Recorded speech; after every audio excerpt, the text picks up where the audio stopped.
ti imaš novogodišnje odluke? Imam. I... Dobar dan, ljudi! Novogodišnje odluke. Misliš, koliko ljudi će se držati te odluke? Malo.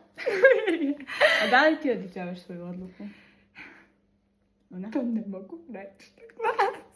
Novogodišnja odluka. Moja novogodišnja odluka je da ćemo to ostaviti za kraj videa. Koje su tvoje novogodišnje odluke? I da li se pridržavaš?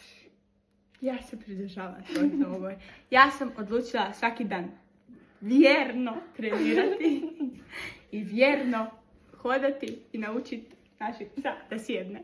Naučila si vjerno hodati. Ne, ja vjerno hodam. Pas koji treba naučiti sjesti. Nije jedini pas. Imamo ih mi više. Ako pogodi točan broj u komentarima, dobiva pozdrav u sljedećem videu.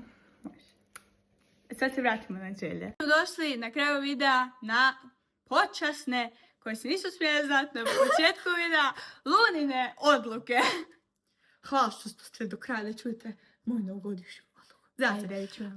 Moja novogodišnja odluka je da poradim na svojim nogama i na svoju gluteu. To je to od nas. Da li vi imate novogodišnje odluke i da li se pridržavate? Ne, ti se ne pridržavaš svojih. I to je to!